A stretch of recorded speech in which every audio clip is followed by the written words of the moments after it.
hari kami mengerti apa yang sudah dan sesungguhnya Engkau nyatakan dalam hari-hari ini. Tolong kami Tuhan.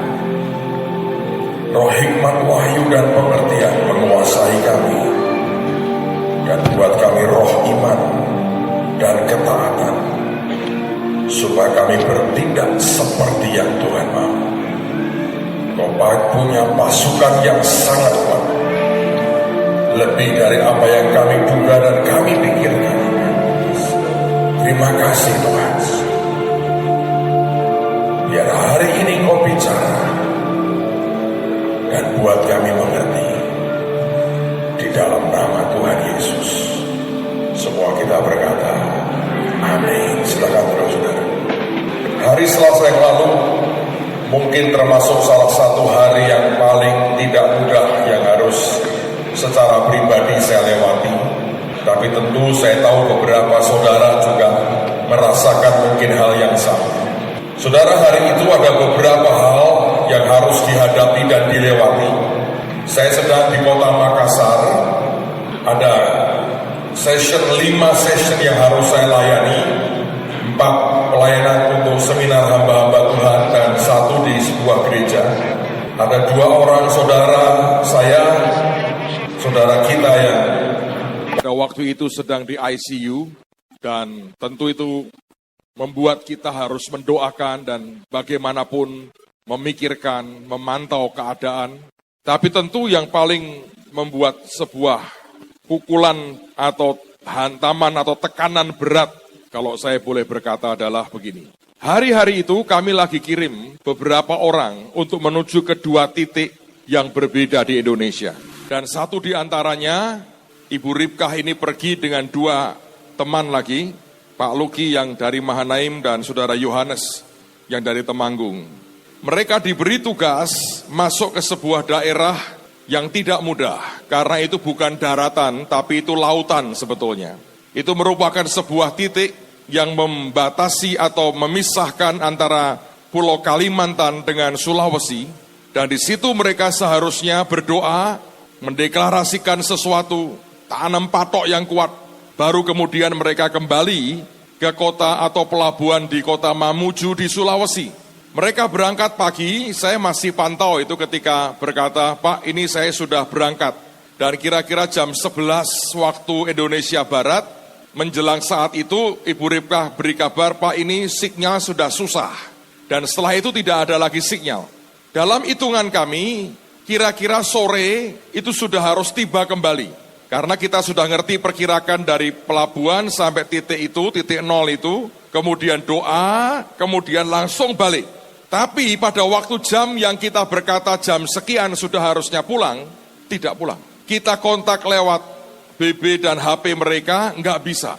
Kita komunikasi lewat radio, itu kapalnya, speedboatnya, pakai speedboatnya aparat. Dicoba dikontak, tidak bisa. Bahkan sebetulnya 1 jam setelah mereka berlayar ke tengah, sudah nggak bisa dikontak sama sekali. Belakangan kami mengerti daerah itu memang daerah yang haleluya benar saudara.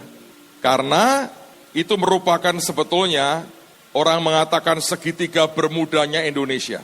Dengan medan magnet yang gede sekali. Sehingga sebetulnya semua radio yang kita pakai tidak bisa komunikasi dengan baik. Kami tanya kepada yang berwenang di pelabuhan, mereka berkata, oh jam berapa berangkat? Jam sekian. Masih biasa ini. Padahal sore itu hari sudah gelap, mulai gelap. Ya nggak mau cari. Wah ya cari di mana, nggak kelihatan apa-apa. Saudara, nanti kapan-kapan suruh Ibu Ripkah cerita sendiri apa yang terjadi. Tapi hari itu sesuatu yang tidak mudah sebetulnya. Tolong, saya ingin gambar yang tadi pagi, tolong ditampilkan. Terima kasih. Bukan yang ini, ya terima kasih. Sebetulnya timnya dibagi 2. Satu yang ke kaki Gunung Bukit Raya, ini di Kalimantan Tengah dekat Palangkaraya. Tapi ini nggak dekat saudara. Dari Palangkaraya naik mobil sekian jam, kemudian seharusnya jalan kaki 12 jam. Tapi belum sampai ke tujuan, mobilnya nabrak orang. Itu kalau bukan mujizat mungkin sudah mati. Di mobil itu cerita, itu mereka lihat itu sampai seperti slow motion itu. Salto orangnya, buap ke bentur tanah. Sudah nggak bisa gerak, matanya membalik ke atas. Orang berkata, waduh mati ini. Karena keras sekali benturnya. Lalu mereka tengkingi, ditarik, bangun orangnya. Jangan mau mati, katakan hidup, hidup, hidup. Bangun, hidup, bangun saudara. Dan ternyata cuma luka dikit, tapi kalau bukan Tuhan itu, waduh. Udah begitu, mobil yang berikutnya sudah nggak tahan, kanvas remnya habis. Dan mereka harus naik, nanti lewat katanya ada mobil proyek apa yang kebetulan itu lewat.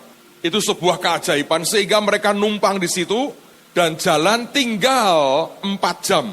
4 jam jalan. Yang kepengen kurus, boleh ikut peperangan rohani ke situ. Tapi setelah itu tidak ada kabar. Begitu selesai nabrak, hilang komunikasi, semua putus.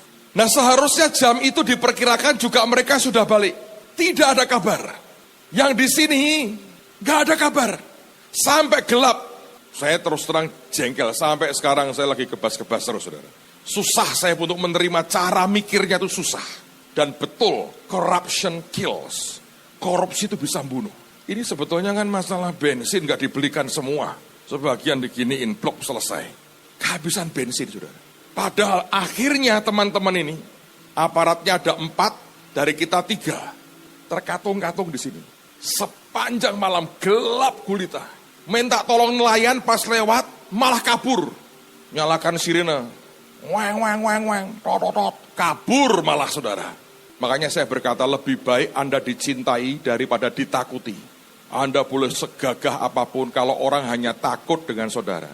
Satu hari engkau punya masalah, orang lain berkata rasain lu.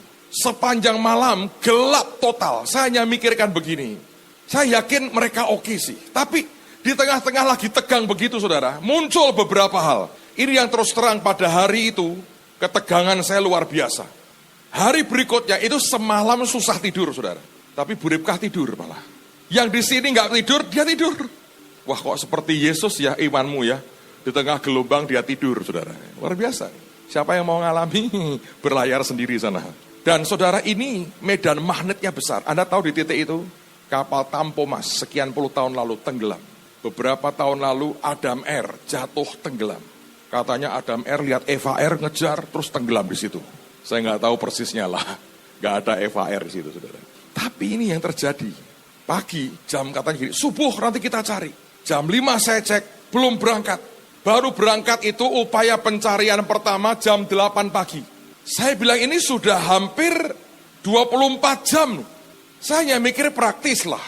Ini makan apa di situ? Bawa makan tidak? Minumnya ada enggak? Terus kalau nature call, atau peace, gimana saudara? Saya hanya mikir gitu. Simple dan semalaman itu. Yang paling berat, terus terang saya mikir anak-anaknya Ripkah. Kalau tiba-tiba tanya, oh mami di mana? Bagaimana jawaban saya, saudara? Tapi itu masih. Jadi pertama ya, pertolongan pertama dikirim, saudara. Itu kapal tuk namanya. Mesin cuma 2, otok. Yang ini kita pakai speedboat. Bagaimana speedboat hilang? Yang nyari itu kapal otok. Sejam baru pergi, balik. Ditanya, kenapa Pak? Kena ombak, mesinnya mati 1, jadi pulang, pulang. Yang kedua, kita sewa helikopter. Sudah deal, sejam bayar sekian belas juta. Saya bilang, sewa. Tapi ini pagi lagi dipakai oleh gubernur untuk peninjauan di pedalaman. Oke, ditunggu sampai tengah hari, nggak muncul helikopternya. Kaptennya SMS, Pak, maaf, kami kehalang badai, mendadak ada badai. Jadi sekarang saya ngiup di pegunungan, Pak. Nunggu sekian jam lagi karena gelap sekali. Dan dia bilang, perkiraan saya Pak ya, kalau sudah malam kita nggak mungkin cari. Berarti kita baru bisa mulai cari besok pagi. Pertolongan pertama gagal, pertolongan kedua gagal. Kita sudah cari segala kemungkinan. Yang ketiga, Badan SAR itu punya kapal di situ. Oh kami ada, mesinnya besar, nanti kami cari. Kenapa nanti Pak? Bensinnya habis. Ya di situ nggak ada bensin di situ. Nunggu dari kota lain, sedang akan dikirim, sedang akan. Berapa lama Pak? Ya paling cepat 4 jam. Sudah tengah hari, saya ngitung kalau 4 jam ditambah ngisinya, sudah gelap lagi. Ya mereka bilang, ya Pak ini kita berpikir besok pagi aja mulai lagi. Ditambah lagi, saya kan pernah dengan Pak Charlie. Pak Charlie cerita begini Pak, sebelum pergi itu ada di antara kita mimpi loh Pak. Mimpi apa? Cik Ripkah pamitan, aku tak pergi dulu ya, ayo saudara. Anda kalau ada orang mimpeni saudara, aku tak pergi dulu ya, itu artinya apa? 3 kali dicoba bantuan tidak bisa, mental terus. Ada mimpi seperti itu. Nanti saya mau ajari saudara. Kalau Tuhan memberi mimpi, itu berarti tidak harus terjadi. Kalau Anda tahu peperangan rohani, tahu hak saudara, itu berarti dia berkata, engkau bisa membatalkan. Anda melihat beliau masih napak kakinya, masih napak di tanah, sehat, sentosa, tidak tambah kurus, pulang dengan selamat. Nanti saya cerita. Saudara tahu, ini sampai saya ngomong terus terang. Kita punya banyak teman lah. Hari itu dalam kondisi sudah mepet, sudah nggak tahu harus apa. Saya mau cerita terus terang ke saudara. Sampai pesawat angkatan udara F-16 terbangkan. Saudara. Nyari orang-orang penting ini, F-16 terbang. Jadi kalau Anda pengen F-16 mampir di rumahmu, tapi itu rusak semua loh saudara. Dan mereka bilang kita buat latihan formasi tempur. Itu artinya itu bukan latihan dogfight perang begini, jalan begini. Tapi ini sudah semalaman. Jadi kapal itu terseret arus sekian puluh mil. Di koordinatnya itu nggak ada.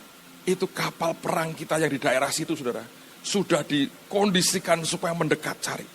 Tapi koordinatnya sudah berubah. Itu hari di mana kita perang, teman-teman di berbagai kota doa puasa, semua tegang, hamba Tuhan semua tegang. Pak Petrus Hadi seperti orang jualan handphone, 3 HP dijejer, dinyalakan semua. Berharap mendadak akan ada kabar. Yang di sana yang bertiga sudah pokoknya beres-beres dengan Tuhan. Yang satu sudah lihat tulisan rest in peace. Itu sudah gelap total. Kalau itu ada kapal lewat, bam, habis saudara. Dan ombaknya luar biasa saya dengar. Jadi kayak semalaman dibanting-banting. Saudara kita sembayang. Semua pertolongan kita sepertinya nggak ada yang bisa. Tapi kita punya Tuhan yang luar biasa. Akhirnya Bu Ripkah keluarkan ilmunya. Dia yang teriak-teriak. Selama ini semua yang teriak-teriak pria-pria. Apalagi yang berseragam. Tinggal kabur saudara. Karena biasa malai. Didatengin kok jalui duit. Minggat mereka. Biarin. Dan begitu ada perempuan teriak-teriak, kamu teriak apa? Saya perempuan atau wanita? Saya wanita. Supaya orang tahu dia wanita. Saya wanita. Baru orang lihat gitu, didatangi oleh nelayan. Itu pun tidak ditolong langsung. Cuma dilihatin begitu. Lama-lama akhirnya mereka sadar. Dan Basarnas sudah kontak semua pulau dan semua mercusuar daerah itu dikontak semua. Dan semua nelayan di daerah diberitahu. Baru mereka ngerti ini yang dicari. Dan mereka ditarik dengan 3 kapal nelayan. Kira-kira jam 2 saya terima BB-nya Bu Ripkah. Sudah lihat daratan Pak. Saya tunggu sampai 6:30 baru bisa mendarat saudara. Begitu dekat dengan daratan, gelombangnya, badainya datang lagi. Perjuangan untuk bisa merapat aja butuh beberapa jam. Yang di sini akhirnya pulang juga. Begitu turun dari bukit, aparat sudah siap di bawah mau naik, ngejar menyusul mereka. Akhirnya selamat, tidak kekurangan apa-apa. Semua ajaib. Mukanya merah semua terbakar oleh matahari. Akhirnya hari berikutnya kita buat peperangan rohani. Dan saya percaya Tuhan memberikan kemenangan yang luar biasa. Pertanyaannya adalah, Pak, kenapa sampai begitu? Ngapain sih? Ngapain? Sekarang saya mau cerita dengan saudara. Sebagai dasar, nanti kita akan buat 3 hal sebagai reaksi pertama minggu ini. Saudara, minggu depan kalau Tuhan izinkan, saya mau ngomong beberapa hak kita sebagai anak Tuhan. Supaya kita bisa luput dari semuanya. Tapi hari ini penting, saya mau ngomong 3 hal nanti. Tapi sebelum itu saya mau cerita begini. Sebetulnya sejak sekian lama, beberapa waktu lalu, kami setiap kali doa, Tuhan itu mengingatkan, nak, doakan bangsamu. Sungguh-sungguh doa buat Indonesia. Dan makin lama, pernyataan Tuhan yang kami terima itu makin konkret. Sampai kemudian, pada awal tahun ini, dia ngomong jelas sekali. Gunung-gunung akan meletus lagi. Bencana akan muncul, silih berganti. Dan Tuhan berkata, nak, bangsamu diancam. Setan ingin memecah belah bangsa ini. Bahkan memecah belah negara ini. Sebetulnya dia ngomong sangat spesifik. Dan kami kaget dengan itu. Lalu kemudian bagian dari doa yang kami tanya Tuhan, lalu apa yang harus aku buat? Dia mengatakan begini, nak, supaya bangsa ini tidak pecah. Ini yang harus kamu lakukan. Dan salah satu di antaranya dia berkata, kamu patok dengan kuat. Tanda bahwa itu milik Kristus. Bagian tengah Indonesia. Bagian tengah Indonesia itu di mana? Kalau Anda lihat peta Indonesia, termasuk wilayah perairannya, dari ujung ke ujung. Kalau Anda ambil tengahnya, itu adalah perbatasan atau Selat Makassar yang memisahkan antara Pulau Kalimantan dengan Pulau Sulawesi. Titik nolnya di situ. Dengan GPS Anda bisa lihat, itu titik nolnya, tengah persis Indonesia. Tapi kalau semua daratan digabungkan jadi satu, sebetulnya titik tengah persisnya di Bukit Raya, di Palangkaraya. Kalau Anda mengerti, Bung Karno pernah ingin memindahkan ibu kota di Palangkaraya. Karena beliau mengatakan ini titik tengah persis Indonesia. Dan di daerah situ, orang-orang paranormal mengatakan itu bukan hanya titik tengah Indonesia, tapi itu titik tengah dunia. Saudara, hari Kamis kemarin, waktu kami doa peperangan di situ, Tuhan bawa kami ke sebuah tempat, pusat dari sebuah pemujaan dan ajaran tertentu. Yang lucu, semalam anak saya Keisha lagi di Kolombia dengan Pak Hengki dan Bu Tete ini sekarang. Mereka baru selesai buat arah-arahan, bahagia sekali karena tembus lebih dari 1.000 orang ikut arah-arahan di Cartagena di Kolombia. Dia berkata, "Papi aneh, Papi pernah dengar gak ajaran ini?" Saya bilang, "Ya tahu tuh, wong kemarin baru tak datangi tempatnya. Aku ketemu orang Kolombia," dia berkata, "aku pengikutnya itu." Menurut saya, Tuhan memberikan sebuah sign bahwa yang kita kerjakan ini tepat. Mengapa kita kerjakan itu? Lagi saya berkata, ini negara Anda dan saya harus sungguh-sungguh doakan. Saya mau tanya, siapa yang sungguh-sungguh ingin melihat Indonesia tidak hancur dan malah maju dan diberkati? Angkat tangan. Anda tahu negara hancur? Lihat Suriah dulu. Jadi pengungsi di mana-mana. Lihat Libya. Lihat negara Afrika. Lihat Somalia. Lihat semua negara yang chaos. Lihat Rumania sekarang. Yang korban itu rakyat. Tapi tergantung kita sebetulnya. Bisakah dan maukah kita berdiri? Beberapa hari yang lalu, saya ini saudara, tadi pagi saya ngomong sama teman-teman pastoral. Kalau saya boleh pilih, lebih baik saya ini nggak dengar apa-apa. Tapi saya sudah terlanjur dengar terlalu banyak. Bukan hanya pernyataan Tuhan. Tapi saya ketemu dengan orang-orang tertentu, saya perhatikan dari omongannya, saya bilang bener nih. Ini matching betul. Kalau Tuhan tidak tolong, tidak akan terjadi apapun, saudara. Saudara tahu, saya minggu lalu ketemu satu orang. Dia cerita dengan saya, "Pak, saya punya teman. Orang ini 10 tahun yang lalu terima Tuhan Yesus. Tadinya orang yang benci kekristenan. Suatu hari didatangi Tuhan Yesus. Dia lahir baru, dia bertobat. Dan dia terima Yesus. Sejak itu, dia sering kali diberi mimpi. Dan mimpinya itu bukan mimpi perlambang. Bukan mimpi sebagai sign, bukan. Tapi sesuatu yang real terjadi. Dan dia berkata, biasanya itu jaraknya tidak lama. Yang pertama dulu sebelum tsunami di Aceh. Dia lihat, dia cerita ke teman-temannya, aku mimpi aneh. Laut bisa naik tinggi sekali dan menghantam, menyapu daratan, dan yang mati banyak. Gak lama kemudian terjadi. Dan itu mimpi, kalau terjadi ya, dia diberi mimpi bukan hanya sekali, beberapa kali, terus terjadi persis impian dia. Anda tahu di daerah Jawa Timur, Sidoarjo, ada masalah lumpur Lapindo. Ya, sehari sebelum peristiwa itu dia mimpi persis seperti itu. Jadi dia bilang, aku ini aneh. Tuhan memberi aku mimpi, semua yang belum terjadi, dan kemudian terjadi. Kalau menurut saya, seharusnya kalau dia mengerti, kalau ada sesuatu seperti itu, jangan dibiarkan. Sebab kalau ada orang berdiri dan berdoa ke Tuhan, itu akan mengubah apa yang saya mau bagi mulai hari ini, sampai beberapa minggu ke depan, saudara. Saya berharap akan membuat kita alert dan waspada. Nah, orang yang sama, dia mimpi dua hal. Dia berkata begini, ini yang gawat saudara, dia ngomong begini. Dia berkata gunung-gunung akan meletus lagi. Dan itu dia sudah mimpi sampai beberapa kali. Dan dia lihat salah satu yang paling fatal, itu Gunung Krakatau. Anak Krakatau di Selat Sunda. Dan itu akan menggerus sebagian Pulau Jawa, akan tenggelam saudara. Karena itu badainya besar sekali. Dan saya mau berkata buat Anda, oh kita jauh Pak dari situ, please. Saya mau beritahu ya, Gunung Ungaran itu gunung berapi. Oh, kok nggak pernah Pak? Ya kita mau perintahkan tetap diam aja, jangan pernah muncul-muncul lagi. Ya lah, biarkan tetap begitu kan. Masa Anda kepengen gludak, mau ngungsi kemana? Ini masalah serius. Jangan berpikir, oh masih jauh. Kita punya banyak keluarga, banyak saudara, orang-orang yang kita cintai, tinggal di seluruh Indonesia. Dan ini rings of fire, cincin berapi. Dan yang lucu pada waktu kami doa di Bandung bulan lalu, Ibu Nani lihat penglihatan. Itu air jadi merah. Dia bilang kok ada gunung di bawah laut. Kemudian ternyata baru ditemukan, betul di dekat Pulau Sumatera, ada gunung bawah laut aktif. Gedenya luar biasa. Saya nggak tahu bagaimana kalau itu meletus. Efeknya memang mengerikan sekali. ditambah ada anak Krakatau. Tapi yang kedua dalam mimpinya, dan dia berkata, aku sudah mimpi ini kalau tidak salah 5 kali. Dia lihat pertumpahan darah, konflik bersenjata. Dia bahkan lihat di satu kota, di depan rumah sakit, orang dengan senapan mesin nembaki rakyat. Dan mati begitu banyak. Dan dia mengatakan, negara ini dalam ancaman yang sangat serius. Sekali lagi saya berkata buat saudara, karena itulah kami melakukan ini.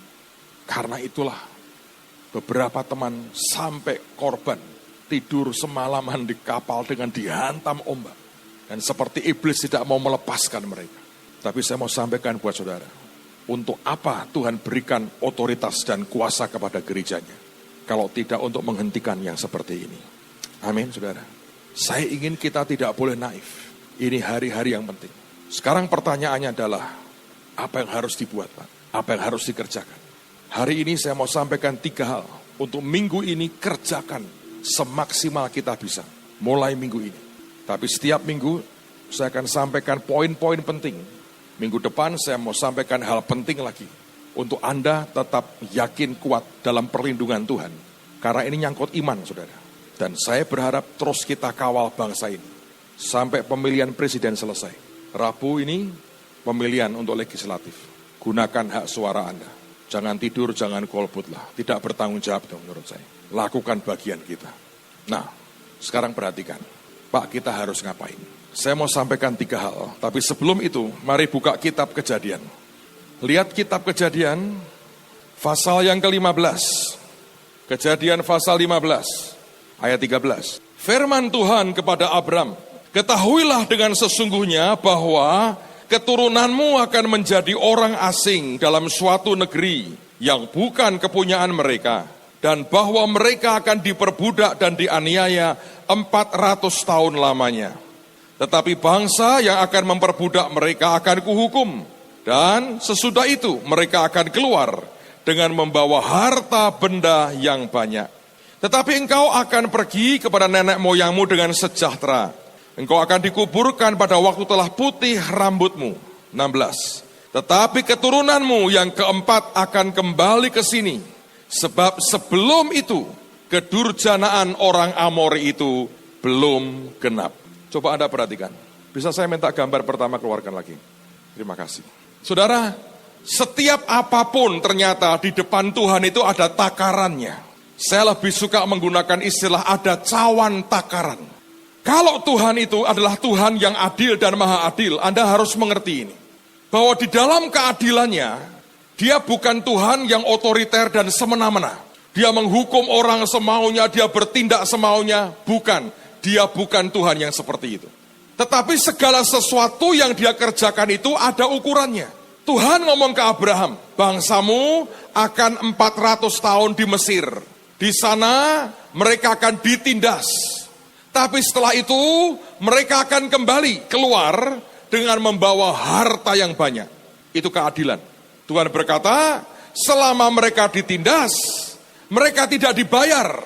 Tapi waktu mereka keluar, semua gaji mereka aku ambil dari Mesir. Dan bahkan aku minta Mesir bayar denda. Sehingga terjadilah sebuah perampasan yang luar biasa, penjarahan yang luar biasa. Lalu kemudian Tuhan berkata, mereka, bangsamu akan aku bawa masuk ke negeri Kanaan. Ini tanah perjanjian, tanah milik orang Amori. Kenapa enggak cepat Tuhan? Kenapakah harus tunggu 400 tahun? Dia berkata, nak, aku Tuhan yang maha adil. Kalau aku ingin menghapus satu bangsa dari bumi, maka kejahatan kedurjanaan mereka harus dalam ukuran tertentu. Makanya saya berkata, kalau ada orang berbuat dosa, Anda menipu, Anda merugikan orang lain, kelihatannya kok nggak ada akibatnya Pak? Ya nanti lihat terus-terus karena satu titik nanti cawanmu akan penuh. Jadi itu sebuah kedurjanaan, itu membawa akan penghukuman Tuhan, itu sebetulnya ada ukurannya. Loh Pak, kenapa diukur segala? Dalam kebaikan Tuhan, Dia memberikan kita kesempatan untuk bertobat. Tapi kalau orang tidak bertobat dan dia terus seperti itu, maka cawan dosanya, cawan kedurjanaannya akan penuh. Dan ketika penuh, hukuman akan jatuh. Maka sebaliknya, dengerin saudara, untuk kita mengubah dan menyelamatkan satu bangsa, ada cawan-cawan tertentu yang harus kita penuhi. Hari ini saya mau sampaikan 3 cawan yang perlu kita penuhi. Tuhan sudah memberikan peringatan, kita bisa membatalkan semua rencana si jahat dan bahkan membalikkan keadaan. Siapa yang ingin melihat Indonesia dibalikkan keadaannya oleh anugerah Tuhan? Nah, Pak, cawan apa saja? Yang pertama, saya percaya adalah namanya cawan doa. Sekarang mari kita buka firman Tuhan, Wahyu, kitab Wahyu, lihat pada pasal yang ke-5, ayat yang ke-8. Wahyu pasal 5, ayat yang ke-8. Nanti tanggal 1 dan 2, kita ada seminar di sini seperti biasa, tiap 2 bulan, saya akan bagikan cawan ini untuk saudara. Ini didesain khusus, kita buat khusus, biar jadi cawan emas yang setiap kali Anda doa, Anda pengen sesuatu, ingat loh, ini harus dipenuhi. Karena banyak orang berkata, saya sudah berdoa Pak, tapi mana hasilnya? Sekarang mari kita lihat. Yang pertama, untuk mengubah bangsa ini, mari sama-sama kita penuhi namanya cawan doa buat bangsa kita. Wahyu pasal yang ke-5, ayat yang ke-8. Alkitab mengatakan ketika ia mengambil gulungan kitab itu, tersungkurlah keempat makhluk dan ke-24 tua-tua itu di hadapan anak domba itu. Masing-masing memegang 1 kecapi dan 1 cawan emas, penuh dengan kemenyan. Dan dikatakan itulah doa orang-orang kudus. Jadi ada cawan doa yang ini harus dipenuhi. Nah, sekarang kita lihat lagi. Kitab Wahyu yang sama. Lihat pada pasal yang ke-8, mulai ayat yang pertama. Wahyu pasal 8, lihat mulai ayat yang pertama. Dan ketika anak domba itu membuka meterai yang ke-7, maka sunyi senyaplah di surga, kira-kira setengah jam lamanya. Lalu aku melihat ke-7 malaikat yang berdiri di hadapan Allah, dan kepada mereka diberikan 7 sangkakala.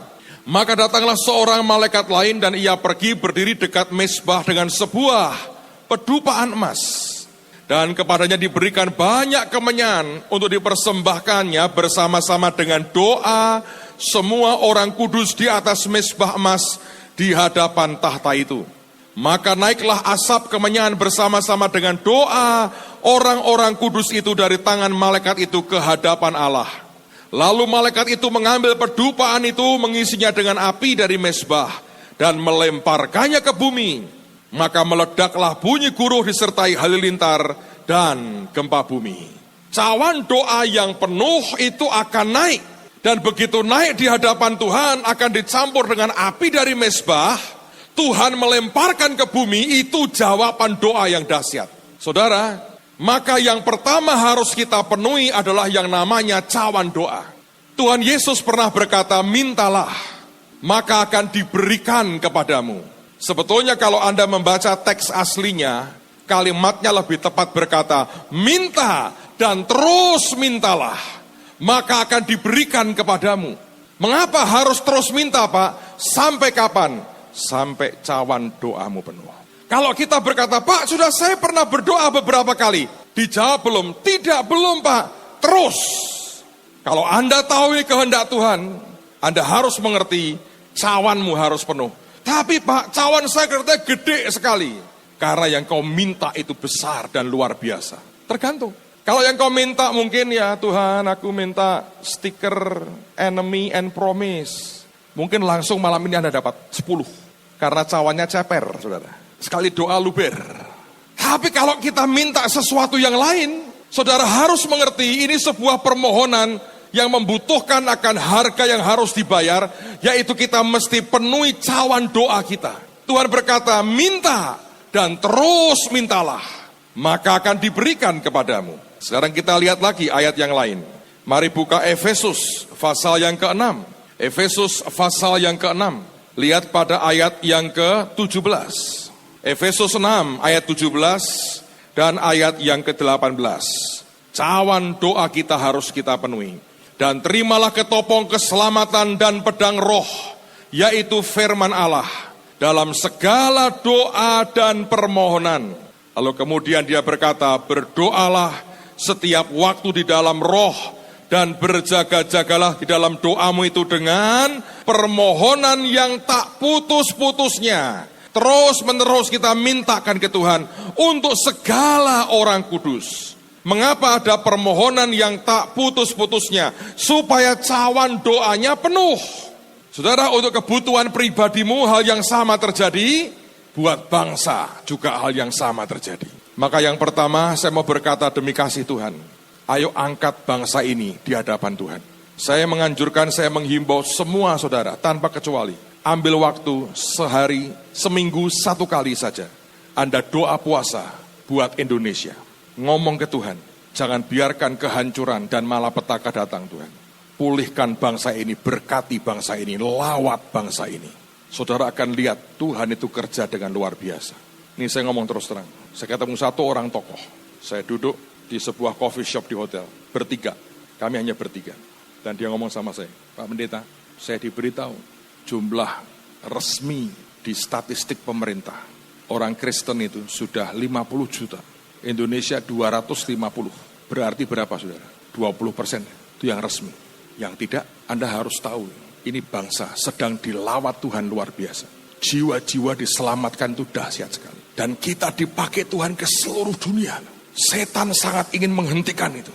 Kalau kita biarkan, rusak. Anda sudah dibagikan brosur lorong kebebasan. Ayo cari jiwa. Dalam rangka Paskah ini, kita mau bawa jiwa ke Tuhan. Valentine 1309 jiwa dibaptis. Saya mau sepakat dengan panitia itu. 1500 kali ini. Datang ke Yesus, terima dan dibaptis. Bawa brosurnya, bagi ke teman-teman saudara. Undang mereka, ajak suruh datang, penuhi tempat ini. Supaya banyak orang diselamatkan. Siapa yang mau melihat bangsa ini dipulihkan dan dijagai Tuhan?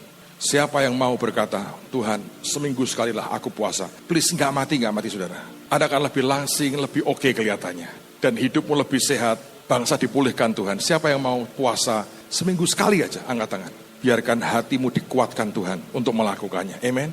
Teman-teman MK tolong kumpul juga. Tentukan hari apa puasa sehingga hari MK saya anjurkan itu merupakan hari puasa. Sore atau malamnya Anda kumpul. Pakai waktu berdoa buat bangsa. Saya tadi berkata berkali-kali. Aku kalau boleh pilih aku gak pengen dengar yang lain. Tapi saya sudah dengar pernyataan Tuhan. Saya ketemu banyak orang. Ini serius saudara.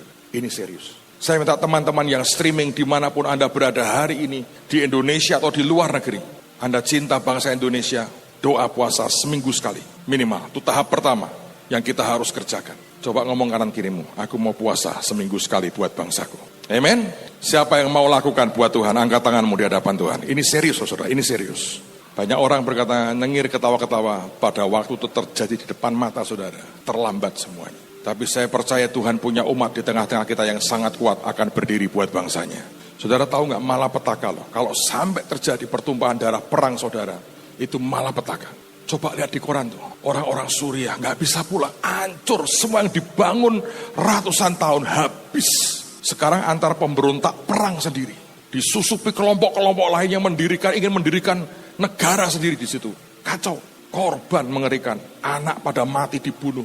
Saya percaya kalau Anda mencintai bangsa ini, tidak ada pilihan kecuali kita berdiri dan berkata Tuhan, selamatkan bangsaku. Amen saudara. Yang kedua, poin kedua, cawan kedua. Saya percaya ini yang saya sebut dengan nama cawan deklarasi. Seperti apa Pak? Sekarang mari kita lihat dulu sebagai dasar supaya Anda mengerti. Kitab Wahyu, pasal yang pertama, lihat pada ayat yang ke-6. Wahyu pasal pertama, ayat yang ke-6. Kita sudah pernah terima pengajaran soal ini, saya mau ingatkan lagi aja. Wahyu pasal pertama ayat yang ke-6. Dikatakan, dan yang telah membuat kita menjadi suatu kerajaan, menjadi imam-imam bagi Allah Bapanya, bagi Dialah kemuliaan dan kuasa sampai selama-lamanya. Amin. Sebetulnya bukan dikatakan menjadi suatu kerajaan, menjadi imam-imam, tetapi yang benar Alkitab berkata menjadikan kita kings and priests, raja-raja dan imam-imam. Raja kalau dia mendeklarasikan untuk kehidupan sehari-hari.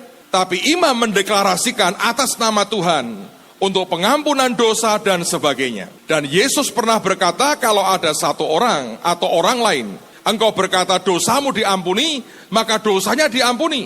Kalau engkau berkata dosanya tetap, maka dosanya tetap.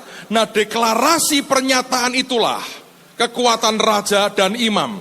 Dan Tuhan berkata, Dia membuat kita menjadi kings and priests, raja-raja dan imam-imam.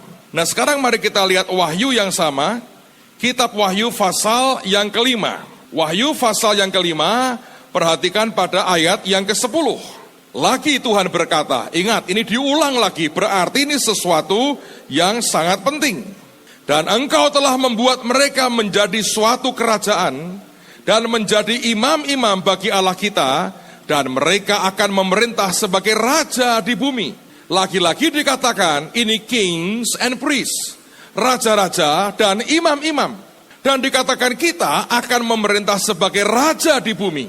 Saudara, kalau Anda punya panggilan raja, dan engkau tahu Tuhan pakai engkau sebagai raja-rajanya, maka deklarasimu itu sangat penting. Doamu dan deklarasimu menunjukkan engkau imam dan raja-rajanya. Lihat Ayub pasal yang ke-22 dengan cepat. Mari kita lihat kitab Ayub sebelum Mazmur itu. Ayub pasal yang ke-22. Lihat pada ayat yang ke-27. Ayub pasal 22 ayat yang ke-27. Jikalau engkau berdoa kepadanya, ia akan mengabulkan doamu. Dan engkau akan membayar nasarmu. Ini janji Tuhan. 28. Apabila engkau memutuskan berbuat sesuatu, maka akan tercapai maksudmu, dan cahaya terang menyinari jalan-jalanmu. Saya mau baca dari Amplified Bible, bagus sekali. Tuhan mengatakan, Alkitab berkata, you will make your prayer to him, and he will hear you, and you will pay your vows. Kamu akan menaikkan doamu kepada Tuhan, dan Dia akan mendengarkan engkau, dan engkau akan membayar nasarmu. 28. You shall also decide and decree a thing. Engkau juga akan memutuskan dan mendeklarasikan sesuatu. Memutuskan dan menetapkan. Mendeklarasikan. Decide and decree a thing. And it shall be established for you. Dan akan terjadi bagimu. And the light of God's favor, dan sinar daripada kemurahan Tuhan, shall shine upon your ways, akan bersinar di atas jalan-jalanmu. Dan kata-kata yang paling ajaib adalah, you shall also decide and decree a thing. Kamu akan memutuskan dan kamu akan mendeklarasikan. Saudara, kalau Anda menangkap ini luar biasa. Tapi gereja Tuhan tidak mengerti betapa ini sesuatu yang sangat powerful. Kemarin ada seorang saudara cerita dengan saya. Di TV, kira-kira mungkin sudah sebulan lebih yang lalu, ada program. Ada seseorang di interview, orang ini sebetulnya menurut saya dia mungkin punya indigo ya. Punya kepekaan dengan dunia roh. Jadi kecenderungan untuk dia bisa jadi orang yang jadi paranormal memang ada. Tapi hebatnya dia kuliah ke Amerika. Dan dia kombinasi dengan knowledge, dengan pengetahuan. Hasilnya dia menciptakan sebuah program komputer yang isinya itu seperti meramal kehidupan orang. Dengan cara dia mengatakan begini, bahwa nama orang itu menentukan akan nasibnya.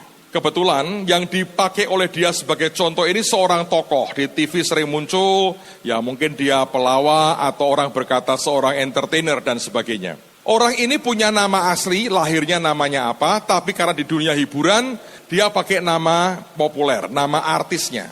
Nama artisnya diambil, dimasukkan di program komputernya, dan muncul perkataan bahwa orang ini adalah orang yang sial terus, dia ditipu banyak orang, dan ujungnya akan mati ditembak orang.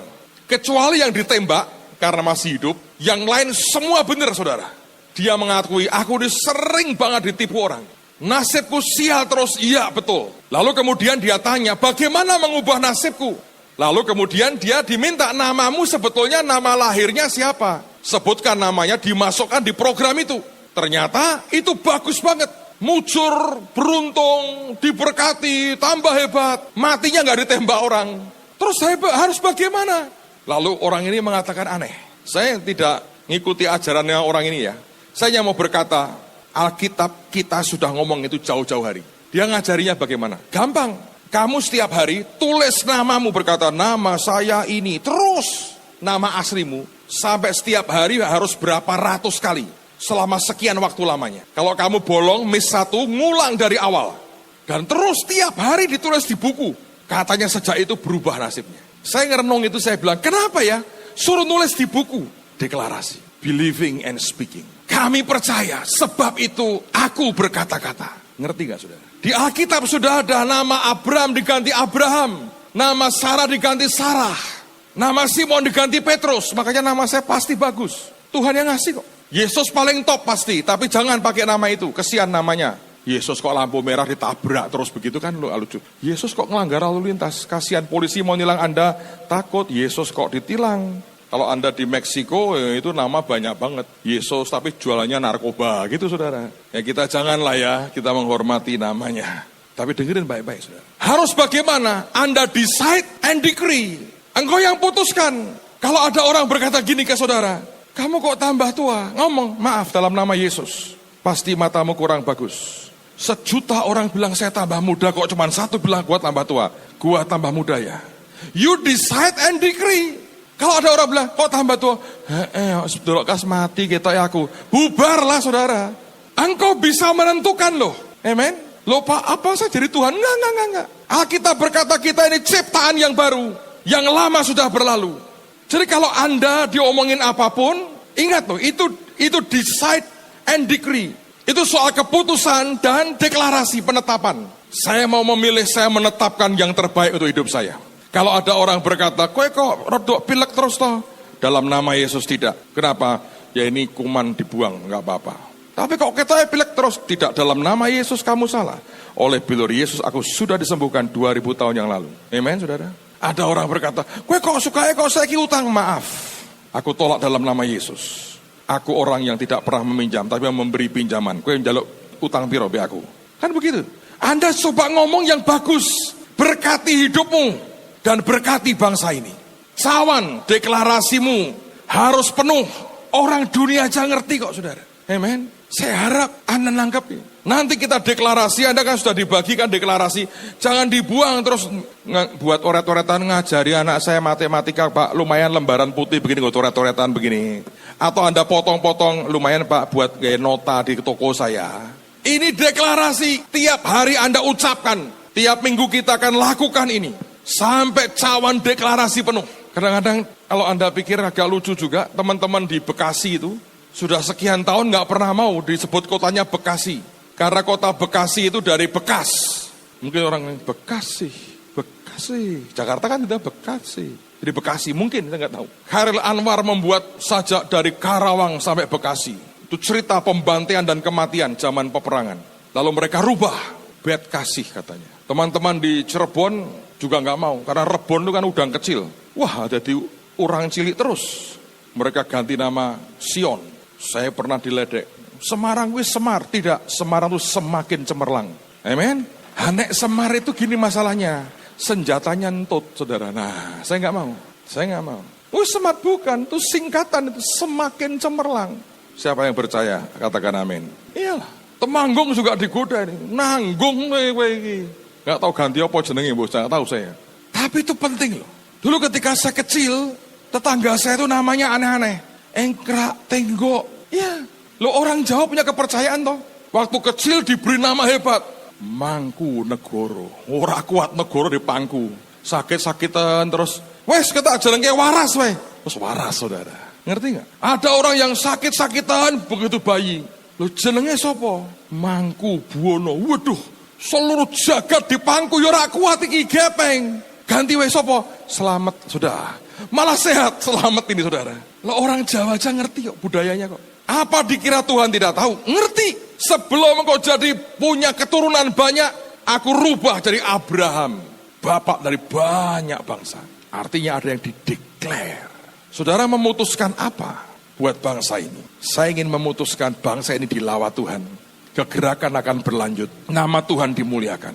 Jadi orang kelompok bangsa yang ternama. Dan mengasihi satu dengan yang lain. Dan diberkati Tuhan. Deklarasi ini.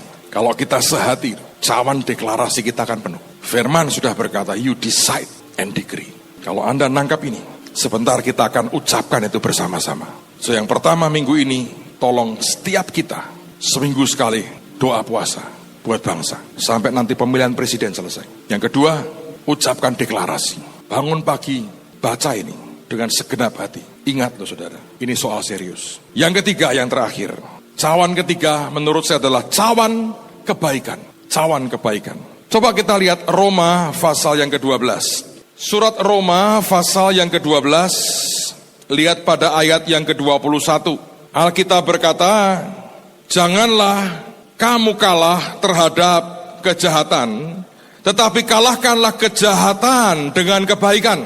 Ingat, kita sudah mendengar Tuhan mengatakan ada banyak hal yang bisa terjadi. Kenapa orang saling bunuh, kenapa pertumpahan darah? Karena kejahatan, karena sakit hati, dendam, marah, frustrasi. Belakangnya semua roh jahat itu. Tapi kalau di kota ini kita mulai belajar taburi dengan kebaikan.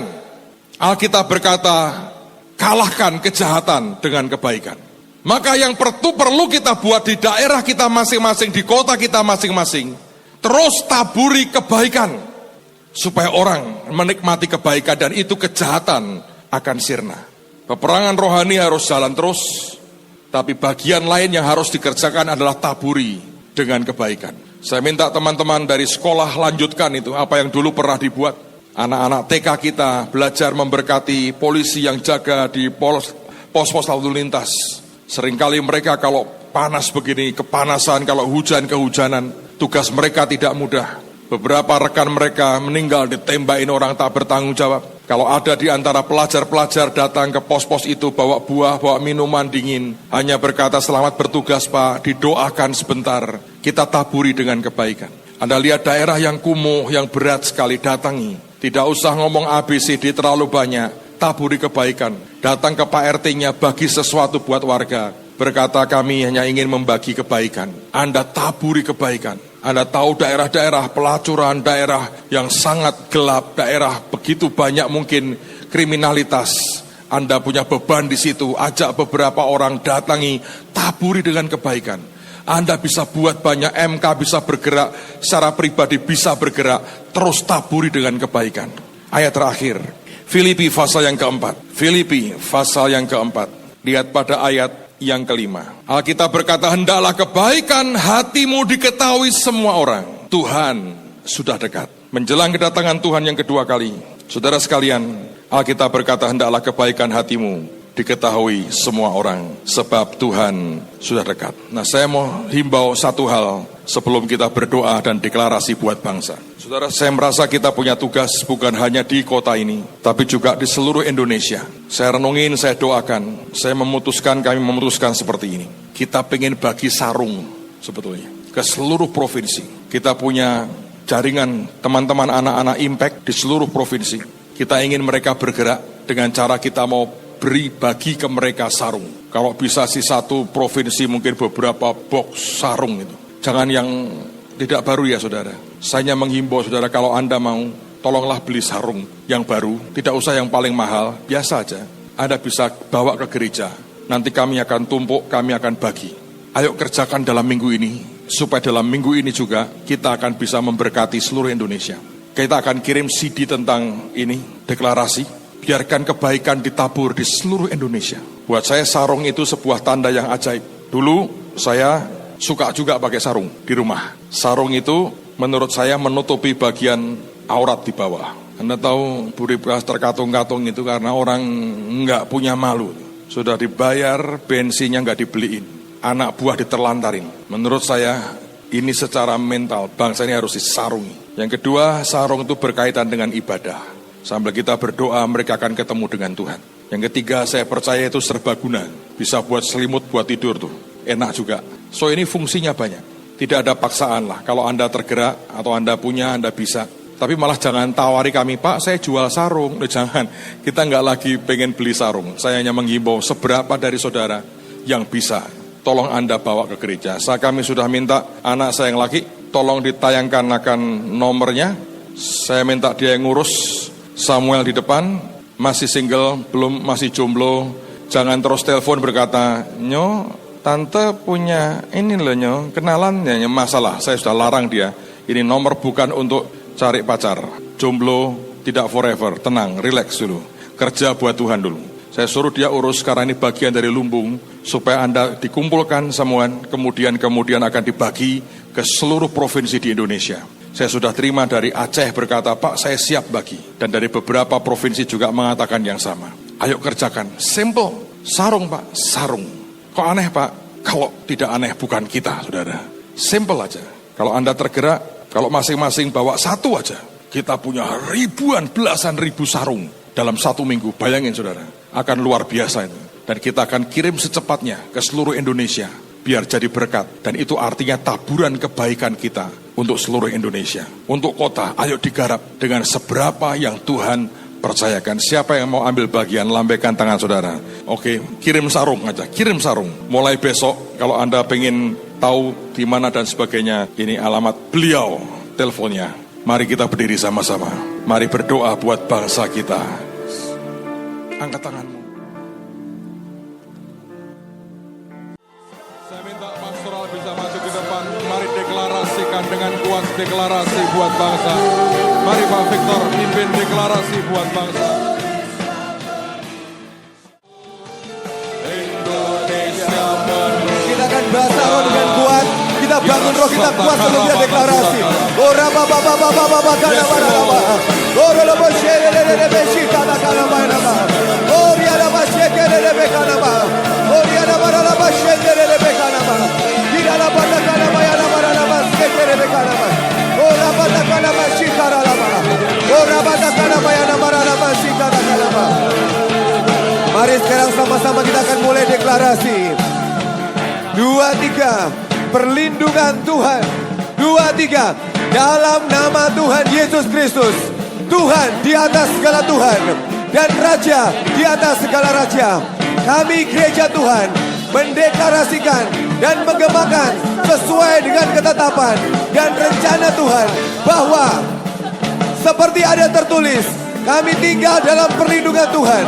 Tuhan adalah gunung batu, matahari, perisai, serta tembok berapi yang melindungi kami Semarang dan seluruh Indonesia dari semua pengaruh kuasa gelap, penyakit, bencana alam, malapetaka, kecelakaan, kebakaran, huru hara, dan kekacauan. Para malaikatnya menjaga kami di segala jalan kami. Kami sudah terima kuasa untuk menginjak ular dan kalajengking, serta menahan semua kekuatan musuh, sehingga tidak ada yang dapat membahayakan kami. Kuasa darah Yesus dan memercikan darahnya ada atas hidup dan bangsa kami, sehingga kematian anak-anak sulung tidak bisa menyentuh bangsa kami. Tidak ada kerusuhan dan kabar tentang kekerasan di Indonesia, karena kasih-Nya yang mempersatukan. Seperti ada tertulis, sekarang telah tiba keselamatan, kuasa dan pemerintahan Tuhan kita, serta kekuasaan Dia yang diurapinya. Tuhan sudah menegakkan tahtanya di surga, dan kerajaannya berkuasa atas segala sesuatu. Tuhan Yesuslah kepala segala pemerintah dan penguasa. Tuhanlah yang menetapkan setiap pemerintahan, yang mengangkat orang-orang pilihannya di negeri kami, dan menurunkan orang-orang yang menentangnya. Hanya ketetapan dan rencana Tuhanlah yang terjadi. Semua pengaruh kuasa gelap dan pihak luar yang bukan dari Tuhan sudah dibatalkan. Pemilu berlangsung dengan sangat aman, lancar, jujur, adil dan tertib, dan sesuai rencana Tuhan. Karena roh Tuhan menaungi dan mengendalikan seluruh Indonesia. Sekarang saatnya bahwa mereka yang terpilih adalah hanya yang Tuhan tetapkan, yang takut akan Tuhan, yang mencintai bangsa Indonesia, supaya rencana Tuhan untuk Indonesia tergenapi. Orang-orang pilihan Tuhan memerintah, mereka dihormati rakyat, karena mengusahakan yang baik dan berbicara untuk kesejahteraan seluruh rakyat. Orang yang sombong dan fasik diturunkan. Orang benar terus bertambah. Kebenaran meninggikan derajat bangsa Indonesia. Bangsa Indonesia menggenapkan destiny yang Tuhan sudah tetapkan. Seperti ada tertulis, Tuhanlah yang mengendalikan langit, bumi, laut, dan segenap samudera raya. Tuhan membuat tangan kami menguasai laut dan sungai-sungai. Tuhan membinasakan semua musuh kami. Tidak ada badai, banjir, gempa, tsunami, bencana apapun yang boleh terjadi. Semuanya terkendali. Seperti ada tertulis, si pembinasa keji tidak dapat menyatakan diri, karena masih ada pasukan Tuhan yang menahannya. Bangsa kami terlebut, karena kami berdiri, mempertahankan bangsa kami di hadapan Tuhan. Tidak ada kuasa penyesatan kemiskinan, kematian, perpecahan, kelemahan, sakit, penyakit yang melanda. Karena bangsa kami terutama gereja Tuhan hidup rukun bersatu sebagai satu tubuh dalam pengenalan akan Tuhan, mencintai dan hidup dalam kebenaran, kelimpahan, kehidupan, kesehatan dan kekuatan, serta menjadi berkat bagi Indonesia. Gereja Tuhan di Indonesia bersatu dengan Tuhan Yesus Kristus sebagai kepala gereja. Seperti ada tertulis, pada hari ini pagar tembok kami dibangun kembali dan perbatasan kami diperluas. Semua ketetapan yang menentang Tuhan sudah dibatalkan. Semua roh duniawi, kebenaran diri sendiri, mereka yang garang dan sombong sudah dihabisi. Tuhan memberikan kepada kami harta terpendam dan kekayaan yang tersembunyi. Awan-awan mencurahkan keadilan dari langit. Hujan awal dan hujan akhir terjadi bersamaan. Lumbung-lumbung kami penuh dengan gandum, anggur, dan minyak. Tahun Yobel besar sedang terjadi. Tuhan sedang mencurahkan rohnya kepada seluruh umat manusia. Bumi penuh dengan kemuliaan Tuhan, seperti air menutupi samudera. Seperti yang ada tertulis, kami sedang heran melihat dan berbesar hati. Sebab kelimpahan dari seberang laut beralih kepada kami, dan kekayaan bangsa-bangsa datang kepada kami. Pintu-pintu gerbang kami selalu terbuka, supaya orang dapat membawa kekayaan bangsa-bangsa kepada kami. Sedang raja-raja mereka ikut digiring sebagai tawanan. Seperti ada tertulis, pasukannya sangat banyak dan pelaksana firman yang kuat. Segala kuasa di surga dan di bumi ada pada Yesus. Sebab itu kami pergi ke seluruh dunia, memberitakan Injil kepada segala makhluk. Tanda-tandanya menyertai kami. Kami berbicara bahasa baru, kesembuhan, mengusir setan-setan, dan membangkitkan yang mati. Amin, amin, amin.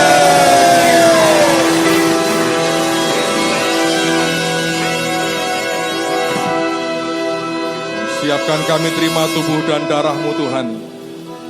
Pada pagi hari ini, kami terhisap di dalam Engkau. Kami di dalam Kristus. Di dalam nama Yesus. Mari yang bertugas boleh maju ke depan, yang lain boleh duduk dalam hadirat Tuhan. Siapkan hatimu terima tubuh dan darahnya pagi hari ini. Sejarah umat manusia seringkali berubah hanya pada saat kita berlutut.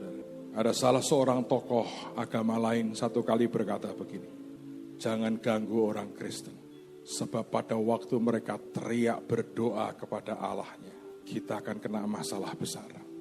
Dari zaman ke zaman, kalau Anda baca, tiap umatnya teriak ke Tuhan, dia turun dan bertindak. Tuhan punya destiny besar buat bangsa ini. Bagaimanapun tahun lalu kita sungguh-sungguh pergi ke seluruh dunia. Kalau saya bicara etnik, seluruh dunia. Kalau saya bicara negara, tinggal beberapa yang belum. Libya kita belum bisa masuk. Suriah sedang perang, kita nggak bisa masuk. Beberapa negara kecil di Afrika sedang konflik berdarah. Kita nggak boleh masuk. Tapi semua yang orang bahkan berkata tidak mungkin, kita masuk. Dari Iran, Irak, Afghanistan, Somalia, Korea Utara. Kemanapun Tuhan berkata pergi, kita pergi. Tadi saya lihat fotonya, nggak tahu berapa ratus, berapa ribu orang kumpul di lapangan. Anak-anak kita bisa ajak mereka nari. Kemarin mereka masuk sekolah-sekolah di Kolombia. Bantu doa, minggu depan tim yang akan ke Amerika akan buat arah-arahan seminar di Las Vegas. Kota judi paling mengerikan. Saya percaya dalam anugerah Tuhan akan Tuhan tolong. Amen, saudara. Kamis Jumat ini saya ada KKR dan seminar di Bangkok di Thailand. Akhir bulan saya akan ke Qatar 2-3 hari. Ada KKR di negara Qatar. Dunia sedang terbuka. Setan sedang mencoba menghentikan bangsa ini. Menggenapi akan destiny-nya. Tapi satu kita mau decide and decree. Kita sudah memutuskan dan menetapkan. Tidak akan terjadi. Rencana Tuhan yang akan jadi atas bangsa ini. Amen, saudara. Mari yang katakan tubuh Tuhan ini. Tuhan terima kasih buat tubuhmu yang dipecahkan buat kami. Engkau yang berkata makanlah. Dengan iman kami makan. dalam nama Tuhan Yesus. Terima kasih buat darah-Mu. Engkau berkata minumlah. Dengan iman kami minum dalam nama Tuhan Yesus. Mari angkat tanganmu di hadapan Tuhan. Dan biar blessing yang terbaik turun atas hidup kami. Beri kami anugerah bisa melakukan tepat seperti yang Kau mau. Tuhan bicara ke hati kami hari apa kami harus puasa. Memenuhi akan cawan doa kami. Tuhan biar setiap hari kami deklarasi. Kami decree, decide and decree. Dan Kau buat kami bisa melakukan satu kebaikan. Satu kebaikan Tuhan. Setiap hari. Kota kami akan kami taburi dengan semua kebaikan yang luar biasa. Terima kasih Bapa. Pagi ini terima penyembahan kami dengan harta kami. Kami kembalikan perpuluhan yang merupakan hak-Mu. Kami berikan syukur kami Tuhan. Untuk kemuliaan nama Engkau bicara. Dan biar kami mentaatinya. Di dalam nama Tuhan Yesus. Semua berkata, amen. Silakan duduk saudara. Salah satu cara kebaikan yang ajaib adalah kenalkan orang kepada Tuhan Yesus. 17 April kita akan buat KKR lagi untuk jiwa-jiwa. Anda akan sudah terima brosurnya. Ada lorong kebebasan. Mari percaya 1.500 orang kenal dengan Tuhan dan dibaptis. Amen saudara. Ada ya, Anda bisa lihat akan ada banyak acara ajaib, tapi kita akan bawa jiwa-jiwa. Saudara, saya mendorong Anda untuk bawa jiwa supaya mereka datang dan diselamatkan. Mari Pak Victor. Hari ini Pak Victor berulang tahun. Kita beri tepuk tangan buat Pak Victor yang berulang tahun. Kehormatan kalau Anda dan saya akan didoakan untuk terima blessing Tuhan pada hari ini. Mari bawa korban yang terbaik dan yang berulang tahun akan mendoakan saudara. Haleluya. Mari saudara, angkat tangan sama-sama kita doa buat korban kita pada hari ini. Bapa di surga, kami doakan buat korban kami hari ini. Tuhan memberkati, menguduskan di dalam nama Yesus. Dan Kau yang melipat gandakan korban kami menjadi berkat buat bangsa-bangsa Tuhan. Kami ditetapkan oleh Tuhan menjadi kepala dan bukan ekor. Kami terus naik dan tidak pernah turun. Kami yang berikan pinjaman dan tidak meminjam. Kami diberkati supaya jadi berkat bagi banyak bangsa. Tidak ada orang miskin tengah-tengah kami. Dan setiap kami diberkati dan diangkat tinggi oleh Tuhan. Kami akan pulang ke tempat ini Tuhan. Kiranya berkat kasih dari Allah Bapa, anugerah dalam Tuhan Yesus Kristus, persekutuan dan keintiman dalam Roh Kudus tinggal dalam hidup kita semua mulai pagi ini sampai selama-lamanya. Yang terima berkat Tuhan sama-sama katakan amin. Selamat pagi, Tuhan berkati.